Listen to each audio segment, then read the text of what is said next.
A baby is screaming. The sound cuts through everything. It bypasses thought, bypasses reason, bypasses every other priority in the room, and lands directly in the oldest part of your brain, like an alarm that cannot be ignored. If you have ever been in the presence of a crying infant, you know that there is almost nothing you can do to stay completely neutral. Something in you responds. Something wants to fix it. That response is not accidental. It is not cultural. It is one of the most ancient and precisely engineered biological mechanisms in the entire history of your species. And understanding why it works the way it does, why a baby's cry is almost physically impossible to ignore, why certain responses calm an infant and others do not, will take you back hundreds of thousands of years to the most fundamental relationship in all of human existence. The relationship between a mother and a screaming child in the ancient world was not simply an emotional experience. It was a survival negotiation, a wordless, urgent, biologically scripted exchange between two nervous systems trying to keep each other alive. And the tools ancient mothers used to calm their babies were not inventions. They were discoveries, responses that worked, repeated across generations until they became instinct, until they became the very behaviors that modern science is now spending millions of dollars trying to understand and confirm. To understand what ancient mothers actually did, you first have to understand what a human baby actually is, because a human infant is by any biological measure one of the most helpless creatures ever produced by evolution. A foal can walk within hours of birth. A wildebeest calf can run within minutes. A human newborn cannot lift its own head. It cannot regulate its own body temperature. It cannot feed itself, move itself, or signal distress with anything more precise than a single, undifferentiated maximum volume alarm. This extraordinary helplessness is not a design flaw. It is a consequence of one of the most significant evolutionary trade-offs in human history. As the human brain expanded over millions of years, growing larger and more complex, the skull that contained it grew with it, but the female pelvis, shaped by the competing demands of bipedal walking, could only widen so far. The solution evolution landed on was to deliver human babies early, profoundly early, compared to other primates. A human newborn is, in a very real developmental sense, still a fetus. It is born roughly 9 months before its brain has reached the level of development that other primate infants achieve at birth. Anthropologist Wenda Trevathan, whose research on the evolution of human birth has shaped how scientists understand early infant care, has described this as secondary altriciality, the condition of being born in a state of helplessness that requires an extended period of intensive external care before anything resembling independence becomes possible. In the ancient world, this was not a problem that could be addressed later. It was an immediate, daily, hourly survival challenge. A human infant that was not held, carried, fed, and soothed continuously was a human infant that would not survive. The margin for error was essentially zero. This is the context in which ancient mothers developed their responses to a crying baby. Not from a book, not from a pediatrician, not from a culture that had formalized ideas about infant care. From direct, urgent, moment-by-moment feedback from the infant itself, from trial and discovery, from the slow accumulation of knowledge passed between mothers across thousands of generations, each generation inheriting the wisdom of the one before it. And the first thing an ancient mother did when her baby cried was the same thing almost every mother in every culture across all of human history has done, instinctively, before anyone told her to. She picked the baby up. This response is so universal, so deeply embedded in human behavior that researchers have documented it across every culture ever studied. Developmental psychologist Mary Ainsworth, whose foundational work on attachment theory changed how the entire field of psychology understands early human relationships, found that the single most consistent predictor of infant security and calm was physical proximity to the caregiver.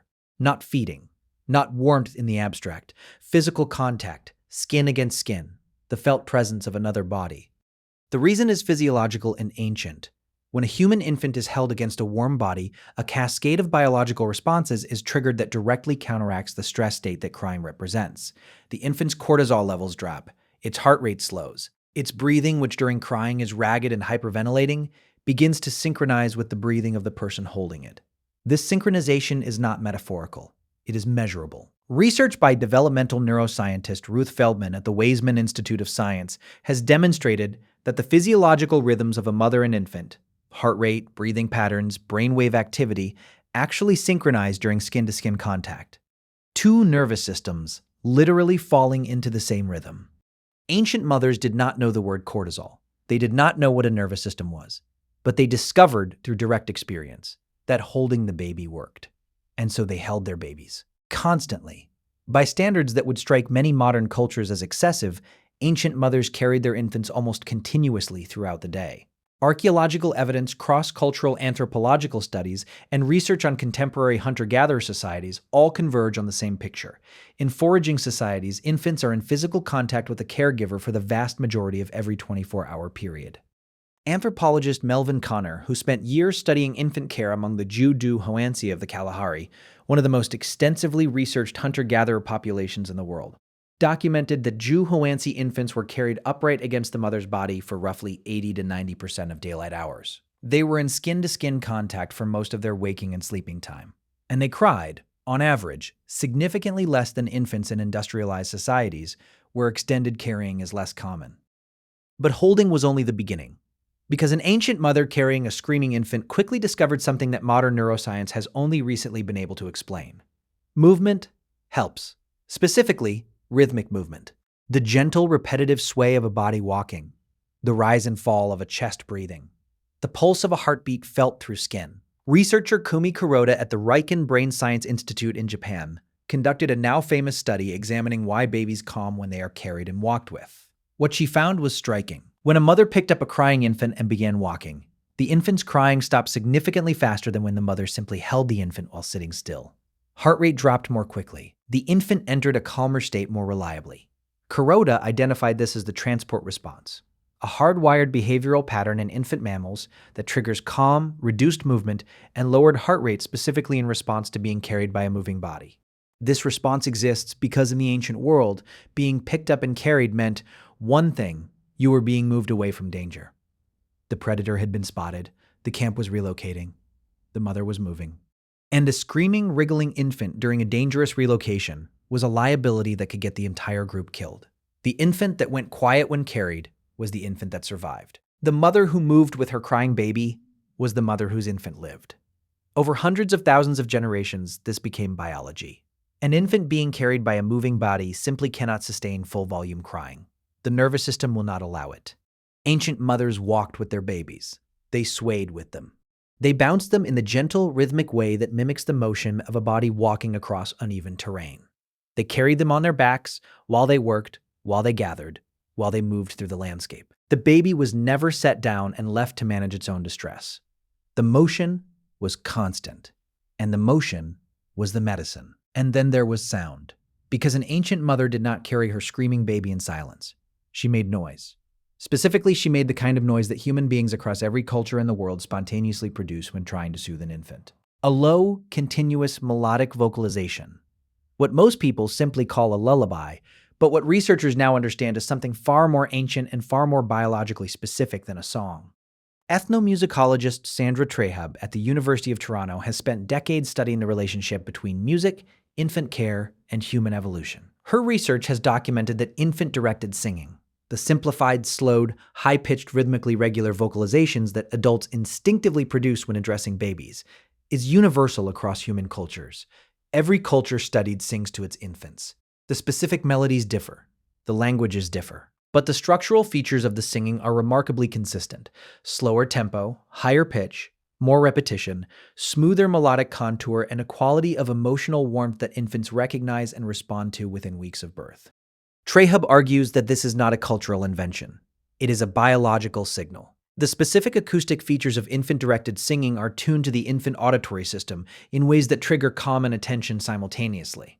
The repetition is predictable enough to be soothing. The melodic variation is interesting enough to hold attention and redirect it away from distress. The emotional warmth in the mother's voice communicates in a language that requires no words and no learning, something the infant's nervous system already knows how to hear.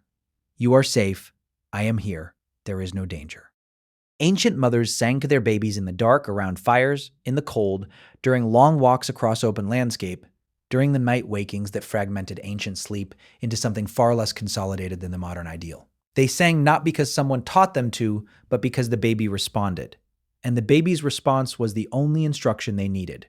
There was also the matter of feeding, because hunger was, and remains, one of the most powerful triggers of infant distress. And in the ancient world, the response to a hungry, crying baby was immediate, available, and required no preparation. An ancient mother breastfed her infant on demand, not on a schedule. Research on contemporary hunter-gatherer societies consistently documents feeding frequencies that are dramatically higher than those recommended by most modern pediatric guidelines. Anthropologist Nick Blurton-Jones, studying the Jew Hosi, documented feeding intervals of roughly every 13 minutes during waking hours. Not every 3 or 4 hours. Every 13 minutes. This frequency is not excessive by any ancient biological standard. It is simply what a human infant, born as early and as helpless as human infants are born, actually requires. The stomach of a newborn is roughly the size of a marble. It empties quickly. And an infant whose hunger is met before it escalates to full volume distress is an infant who spends dramatically less time screaming. Ancient mothers did not time their feedings. They read their infant's cues, the rooting, the fussing, the early restless movements that precede crying, and they responded before the crying began. This early response was not just more comfortable for the infant. It was survival strategy. Ancient mothers did not know what a vagus nerve was, but they stroked their babies, they patted them, they pressed them firmly against their bodies, they rubbed their backs in slow circles, they ran their fingers across small foreheads. All of this was instinct, and all of it was working at a physiological level that science is only now fully mapping. What ancient mothers knew without knowing that they knew it was something that takes modern science considerable effort to rediscover and confirm. That a crying baby is not a problem to be solved from a distance. It is a nervous system reaching out for another nervous system to borrow its calm from. It is a biological signal that says, I cannot regulate myself yet. I need you to regulate me. Hold me. Move with me. Sing to me. Feed me before I am desperate. Touch me until the alarm quiets. Let me feel your heartbeat until my heartbeat matches it. Every ancient mother who picked up her screaming baby and walked with it into the night, singing softly against its head while the fire burned low, was doing something that required no instruction and no explanation. She was doing what hundreds of thousands of years of human evolution had prepared her perfectly to do. And the baby, feeling the warmth and the motion and hearing the voice, did what hundreds of thousands of years of evolution had prepared it perfectly to do in response. It went quiet. It stayed alive. And the world continued.